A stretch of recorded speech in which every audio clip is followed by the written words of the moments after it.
ամեն մի եկեղեցին ներսում, քանի որ յուրովի մի ընտանիք է, թերևս առաջին հերթին մեծ ուշադրություն եւ հոգատարություն տալիս է հենց տարեցներին։ Ինչու՞, որովհետեւ չեք պատկերացնի իրենցից ինչ ուժ է գալիս։ Ամեն անգամ երբ որ մենք ինչ որ հավաքվում ենք եկեղեցում եւ կամ եկեղեցու շուրջ ինչ որ մի առիթի, ես որ մոտենում եմ բոլոր տատիկները մեծամասամբ տատիկները ասում, «Օ, Տեր ջան, մեր Տերյալն եկավ, օրնեցեք Տերյալ», եւ ես ասում, «Աղջիկները Աստված օրնի, ոնց եք աղջիկերք»։ Դուք չեք պատկերացնում մարդկանց դեմքի ժպիտ այդ աղջիկներ, բառ որ լսում են իրենք, կամ որ երբ որ գալիս ասում Տեր ջան, մի հատ հարցնում ասում, ասա աղջիկս։ Այդ վերցնես եթե տարիքային առումով հագարակն է, ես եմ որպես տղա գալիս իրենց, բայց երբ որ այդ խոսքը լսում են եւ այդ խոսքի մեջ կա ջերմություն, հարգանք եւ մեծ սեր, այդ ամենը իրենց փոխում է բնականաբար եւ մենք էլ փորձում ենք մշտապես ուշադրության ներքո պահել։ Մեր եկեղեցում մենք գեղեցիկ ավանդույթ ենք դարձրել, որ այլևս 60-ից բարձր ցանկացած տնտեսական առիթ որ լինում է, ինչ որ ամուսնության հետ կապված առիթներ մեծ, ասենք նման հիշարժան տարեթվեր, մենք եկեղեցով պատարակի ընթացքում եւ կամ ավարտին ծաղկե փնջով, ծափարությամբ եւ բարի խոսքով մենք նշում ենք, դա մեր եկեղեցու ավանդույթն ենք դարձնել արդեն քանի տարի, ինձանից առաջ մեր լուսահոգի Տեր Բարսեղ Ավագահանան էր դա իրականացնում, հիմա անցել ենք մենք ենք դա իրականացնում, եւ այդպես էլ կլինի, ես վստահ եմ ուրիշ տեղեր նույնպես նման գեղեցիկ նշելու կերպեր կան։ Ստացվում է 60-ից հետո իսկապես տոները տոն են։ 60-ից հետո ոչ թե 61-62-ից էլ 60-ից հետո 70, 80, վերջերս մեր քնարտատիներ, չի կարծում 70 տարի համատեղ կյանքը իր ամուսնու հետ նշեցին եկեղեցում, դե պապին տանը նստած էր, տատիների եկել եւ շնորհավորեցինք ծաղկե փնջով։ Ուրախությունը մարդու բնականաբար անսահման է եւ նաեւ կողքից էլ յետասարդ սերնդի համար դա դաստիարակություն է, տեսնելով այդ ամենը բնականաբար իրենք նույնպես այդ ամենը իրենց կյանքից ներս կոչում են, անում են, իրականացնում են։ Մի միջանկյալ հարց, ասացիք հիմնականում տատիկներն են գալիս։ Ինչ է պապիկները պակաս աստվածածախ են։ Պապիկները պարզապես պապիկները գալիս են, ուղղակի ես տենց եմ կարծում, պապիկները ինքնաբավ են, որ վեսնես։ Իրենք գալիս են եկեղեցի կամ իրենց գործով, բայց ինքնաբավ են, մի տեսակ ուշադրություն դարձնում ենք բնականաբար հարգանք այլ տեսակի, բայց տատիկները լինելով կին արմատ, լինելով ավելի տարեց, ավելի քնքշանում են, ավելի նրբանկատ են դառնում բնականաբար, այդտեղ արդեն ոնց որ թիրախավորվում են հենց տատիկները։ Տեր հայր Աստվածաշունչը ինչ է ասում տարեցների համար, տարեցների մասին եւ մեզ ընդհանրապես ինչ կոչ կա, ինչ վերաբերմունքի, գուցե մեծարանքի, հոգատարության։ Առակած գիրքը, եթե մենք բացենք այնտեղ թերևս ամեն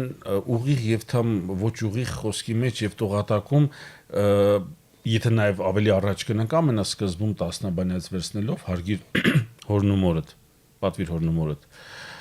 Այդտեղից գալով մենք հասկանում ենք, որ Աստվածաշունչը եւ ընդհանրապես քրիստոնեությունը չի կարող այլ բան ասել, եթե ոչ միայն հարգանք եւ սիրո մասին։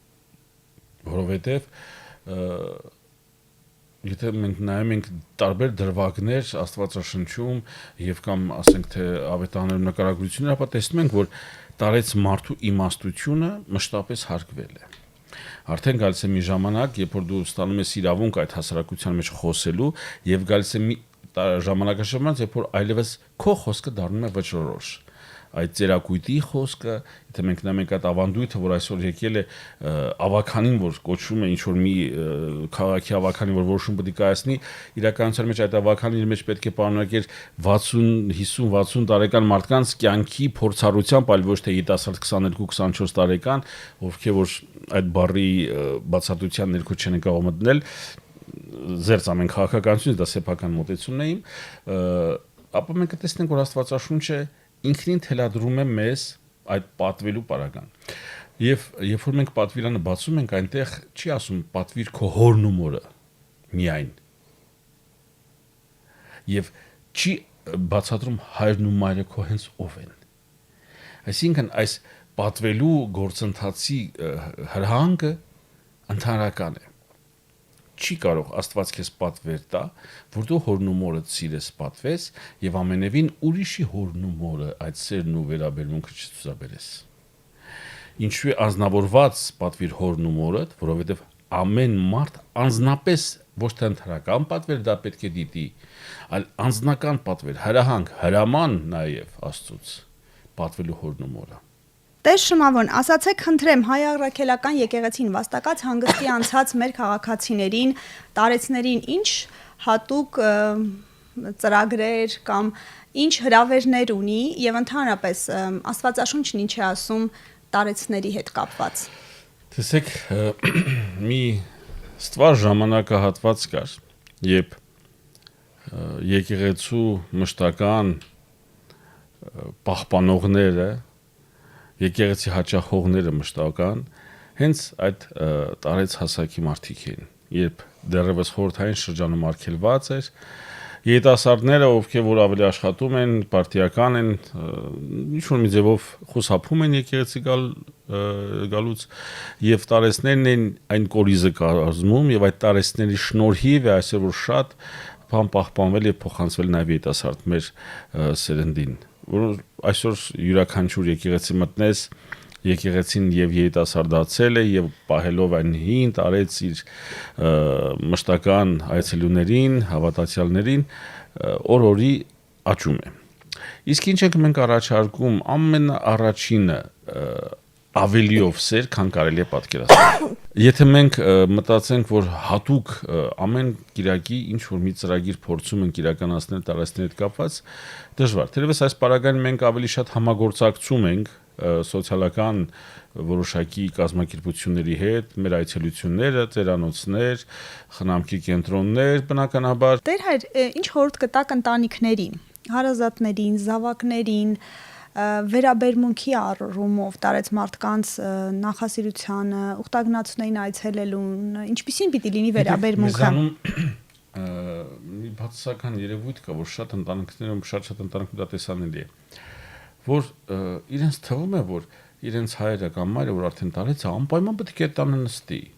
Հենց որ ուզում եք գնա, դու գործես մեծ կնիկես նստի տանը, հանկարծ մի բան կնի, չի լինի, ոչի բան չի լինի։ Մանավանդ եկեղեցու ճանապարհին, մանավանդ ուխտագնացության ճանապարհին բացառվում է, որ որևիցե մի բան լինի։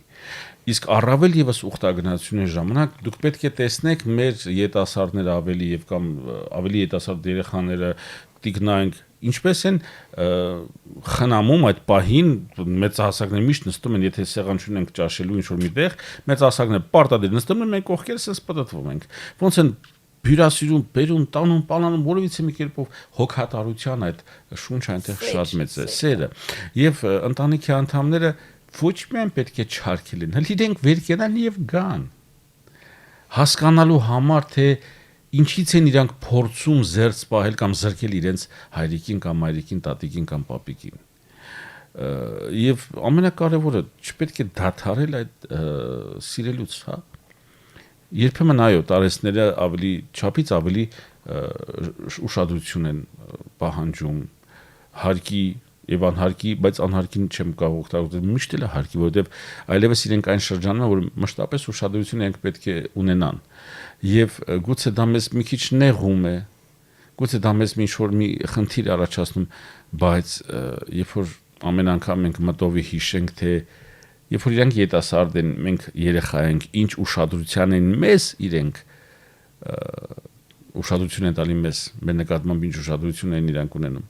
ապա մենք պետք է հասկանանք, որ պարզապես ժամանակն է եկել վճարելու հաշիվները, կոպիտ ասած։ Իսկ սրտանց պարագային այստեղ ոչ մի հաշվարկ չպետք է լինի, պարզապես պետք է լինի մաքուր, անկեղծ ջերմսեր, հոգատարություն եւ ոչ միայն չարքելեք, որ իրենք կան եկեղեցի, այլ դուք վեր կացեք եկեք։ Հələ մի հատ եկեք տեսեք այդ ով է որ տենց լավ է զգացնել տալիս ձեզ մայրիկին կամ ձեր պապիկին։ Այդ ով է որ տենց լավ հետաքրքիր կարողանում է ոգևորել եւ էներգիա վլեցնել ձեր տարեց ծնողներին։ Այդ ուր են գնում նրանք, որ լիցքավորված, այլ ոչ թե հոգնած վերադառնում են երեկոյան ժամը 8-ին, 9-ին, 10-ին։ Ես մտածում եմ, որ ընտանիքի անդամները պետք է լինեն իրենց տարեցների կողքին։